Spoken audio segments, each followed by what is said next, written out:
Beyond Binging and Purging, Why You Maybe Sometimes Shouldn't Try Overcorrecting When You Screw Up, written by Khatzumoto, posted in January of 2010. Whatever your goals this year, you will fall off the horse at some point, probably. Perhaps you already have. If and when you do fall off, get back on it like nothing happened. Redraw, new point. Because the temptation will be to purge the binge or binge the purge. But the binge-purge cycle is as dangerous as it is unproductive. When you've been inconsistent with the behavior you want to instill, the socially trained response, instinct, is to push yourself by giving yourself more to do. Stricter rules, extra work, catch-up work. A bit of self-flagellation, you know? A nice crack of the old flagellum. Wapow! Basically, you want to say to yourself, okay, I've been binging on bad things for a while now, so let me purge for a little while and then go back to a normal flatline. But that just feeds the cycle, because you see, purging is just another form of binging. Purging is just binging on good, which seems like a good enough idea. Certainly the intent behind it is good, but the effect is to teach yourself that binging is how we solve problems. It's kind of like racism. On the surface, white supremacists seem to hate darkies and Jews, but really what they're saying is division, hate, and violence is how we solve problems.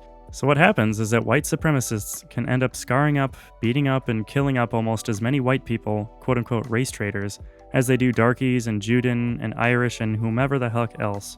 They even write books about crucifying their own. Their paradigm demands it. Any movement based on division, hate, and violence tends to self-destruct in this way, because while its members may think that their hate has specificity, in truth they are operating under a more general principle that inevitably begins to dictate their actions and responses to anyone of any ethnicity in any adverse situation. Footnote 1. Verily, if you look at something like the two quote-unquote world wars, what you see is essentially Western European slander, hatred, and violence, which had been successfully exported worldwide in the form of colonialism, finally coming home to roost.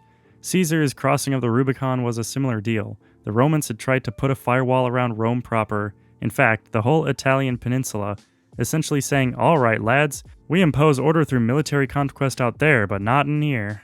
It worked well enough for a while. Eventually, though, a Gaius called Caesar came along and was like, Roman police, screw that, because military conquest is how we solve problems and impose order, was the real core lesson of Roman politics. And the rest really is history. Live by the gladius, die by the gladius, if you will. Baseless remarks about complex social phenomena, baby. You know you loves it. End footnote. Similarly, binging and purging demands more binging and purging. Binge-purge is just a manifestation of a binge meta-behavior. Footnote 2. The more I make up these words, the more I start sounding like Bucky Fuller. You know, insightful but obviously self-educated because he uses all these neologisms and compound words that aren't found anywhere in mainstream academic literature. Maybe I should go to grad school and finally earn my professor's unconditional love and respect. Fill that surrogate dad-sized hole in my heart. You're all, cats, you're nowhere near as cool as Bucky Fuller. Well, you just wait until I have a comeback for that. Where was I? Oh yeah. End footnote. In fact, it's more than a behavior, it's a way of life. It's almost like a conditioned reflex whereby as soon as you hear the bell of a certain type of situation, you almost unconsciously, involuntarily start binging and purging. So we say, one last purge equals good binge, and then I'll go back to flatline. But flatline never comes. Just like the day you're going to use all that cool stuff you have locked up in the attic, never comes. Binge purge, or more accurately, binge or plus binge minus binge, is like the ring of power in the Lord of the Maori actors with ridiculously manly thighs and dreadlocks. It cannot be used for good, at least not by you or me. It's just that unwieldy. Once you pick it up and put it on, any valiant attempts to direct its power in space and time tend to fall flat. Even using it against itself as some form of punishment tends to fail. Generally speaking, the binge cycle cannot be used to break itself any more than a tangled powered cord can be used to untangle another tangled powered cord.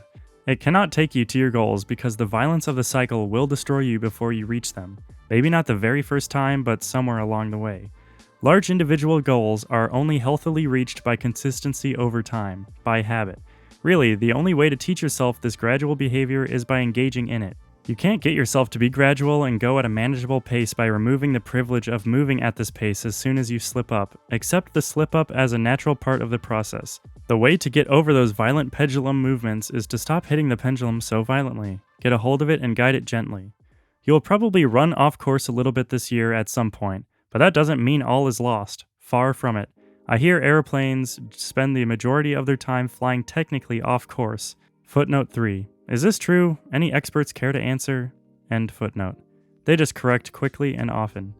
Redraw, correct, new point, new day, new nano action, continue. Yes, it is that easy. Yes, you can let go of punishment and still excel. What, you think I got my cats to come to me when I call them by beating them over the head? Oi, I'm talking to you, mammal. Look on my works, you feline, and despair. Nah, dude, they hate Shelly. Be nice to yourself. When you fall, just get up and keep walking. Make small corrections if necessary, but emotionally, let it be like nothing the heck happened. Like you meant to do it. It's not like you killed someone. Footnote 4. Right? Right? Wait, what? Oh my. Okay. No, wait, that's not okay. End footnote. Take the energy you were going to use for feeling guilty and put it into moving forward.